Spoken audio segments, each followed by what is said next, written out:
Today I want to tell you about a very unusual piece of land in the Far East, a small island where the discoveries are awaiting us and actually could have very big consequences for the rest of the world. This piece of land is called the island of Matua in Russian. It has another name in Japanese, and quite possibly it had ancient names in the language of Ainu or whatever civilization had a claim on it before. The Kuril Islands form a volcanic archipelago that stretches about 1,300 kilometers northeast from Hokkaido, Japan, to the Russian Kamchatka Peninsula, and it separates the Sea of Okhotsk from the North Pacific Ocean. As we know, there is a dispute between Japan and Russia over some of the islands, but not the strange island that I will describe. And why should you care about it? Well, very few people in the world, except possibly for those who have to, at the very top, know about this island and the secrets that it holds. A number of nations have a very keen interest in this small piece of volcanic land. This is the most mysterious of the Kuril Islands. It is now Russian territory, but it was part of the Japanese Empire. It has connections to Nazi Germany, and it also, at one point, was of a very great interest to the United States. Matua in Russian, Matua in Japanese, is an uninhabited volcanic island near the center of the Kuril Island chain in the Sea of Okhotsk. It is about 6.5 miles long and 3.5 miles wide. I would say 6 by 12 kilometers.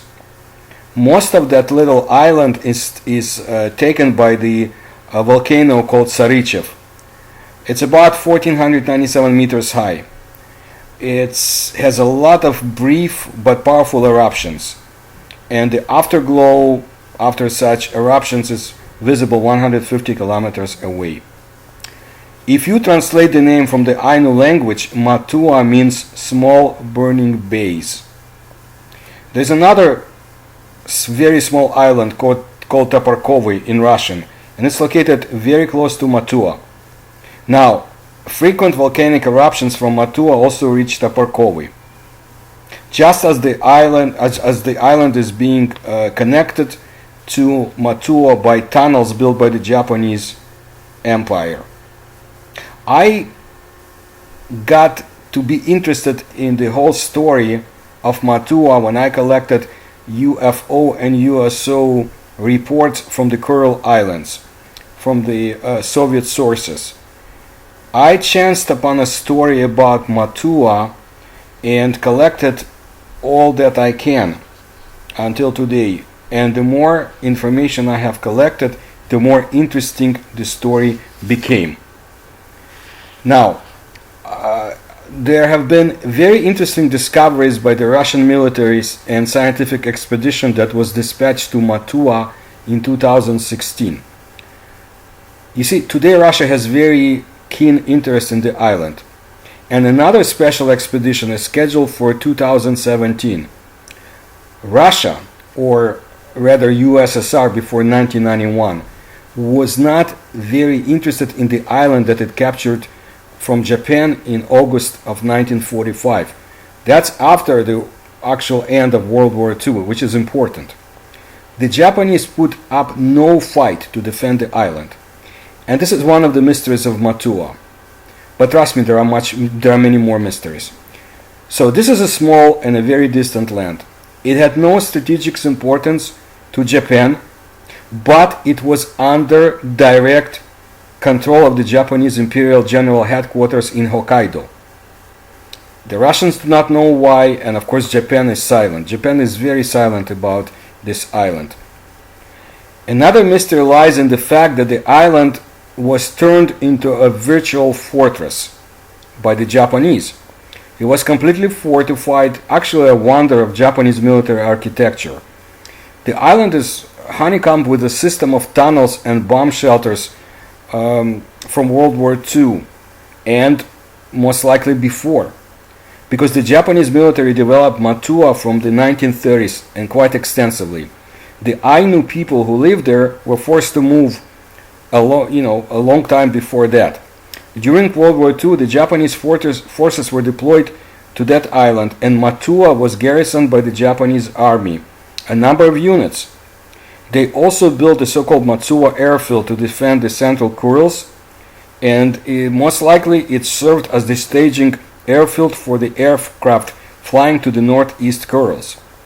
Now, according to Russian Admiral Sergei Avakyants, he is the top man in charge of the Russian expeditions to the island. Matua served as a bridgehead for the further expansion and conquest of Kamchatka. The Japanese created a unique system of underground fortifications in the island, which were joined together and unified by tunnels. The Russians are very much interested in comprehensive investigation of these fortifications because they do not understand the number of them, what purpose they served. Some of such fortifications are as long as 150 meters. There is no wood and virtually no water on the island. The Japanese dug in and they dug trenches, they built structures from concrete. They made it into a fortress, but the Japanese garrison on the island, under the command of Colonel Ledo, surrounded without a fight on August 25, 1945. And prior to the surrender, they blew up entrances to the underground city that they built. Something is hidden inside the island of Matua.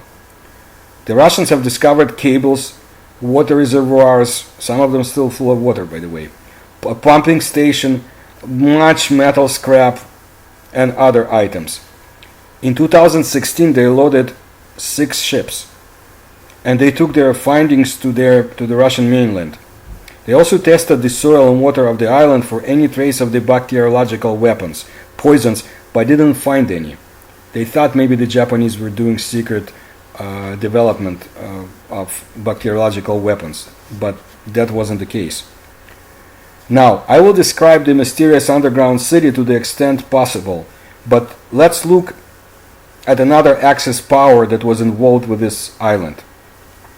Nazis left their traces in the volcanic soil of the island too. So we need to find out what brought the Nazi Germany interest to the island. One hypothesis is that Matua was a refueling spot for the Nazi aircraft destined to and from Japan. The island has an extensive fuel dump of German rusted fuel drums, and many still contain fuel which is manufactured in 1943, 1944, and 1945 for the German Wehrmacht, for their armed forces.